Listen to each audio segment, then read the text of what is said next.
Muscle cars have been around for over half a decade, and they are part of our everyday lives. So when you hear a roar of a V8 engine, you're hearing a piece of American history. Muscle cars have represented speed, power, and freedom for decades. Now we're going to take a look at where they started, how they nearly disappeared, and how they came roaring back. So a good way to classify a muscle car is usually a coupe. So that means that they usually have more than just two seats. They typically have more horsepower than the average car, and are American made. So muscle cars are everywhere around us, on the road, at the store. You can hear them roaring in the distance. And according to VolvoMuseum.com, the 1949 Oldsmobile Rocket 88 is the first true muscle car, but is overlooked because of its lack of popularity. But in 1964, the muscle car Pontiac GTO popularized the muscle car. Its gain in traction caused other brands to turn towards muscle cars such as Camaro, Chevrolet, Ford, and Dodge, creating the Camaro, the Mustang, and the Charger at the time.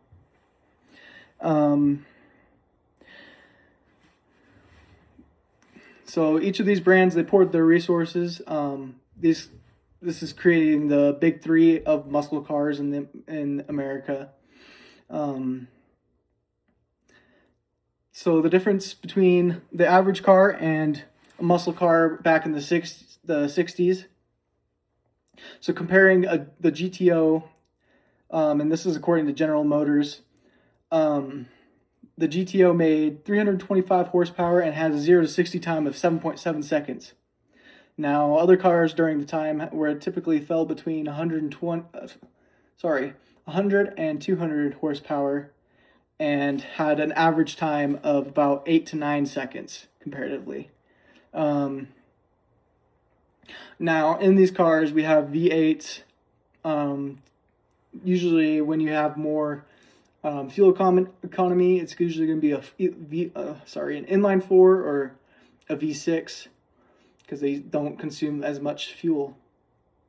So muscle cars are known for having V8s. They have the more horsepower, but usually take more fuel to gain that speed.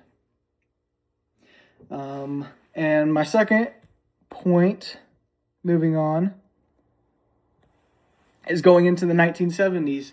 Now, in the 1970s, in 1973 exactly, an oil crisis swept America. We had the Yom Kippur War of 1973 and the Iranian Revolution of 1979. These were the root causes of the oil crisis that swept across America. And according to history.state.gov, this increased gas prices and increased rules and regulations on vehicles and the amount of fuel consumption. And one of the interesting rules that I kind of found was the max speed limit was set to 55 on all highways. So all the highways could not go over 55, so they weren't burning up as much fuel, and we were kind of saving for that oil crisis.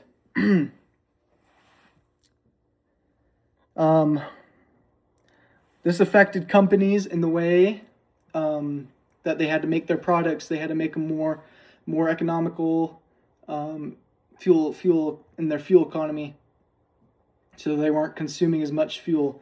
Now, that was kind of a problem at the time, because more fuel means more power, making the muscle car.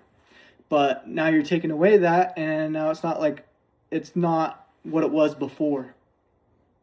Another thing that kind of changed was the price of insurance. Insurance went up, which made consumers less likely to go ahead and purchase these vehicles. Now, this was a problem for manufacturers, because now they have less people coming in and buying their product, so they're going to decrease production on these vehicles, and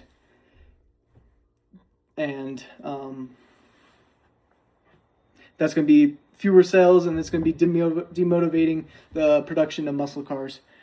And finally, going on in today, now we eventually recovered on the oil, and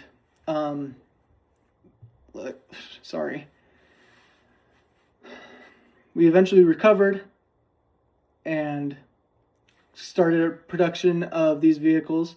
But nowadays, the big three, you got Camaro, Mustang, Charger, and Challenger, both made by Dodge.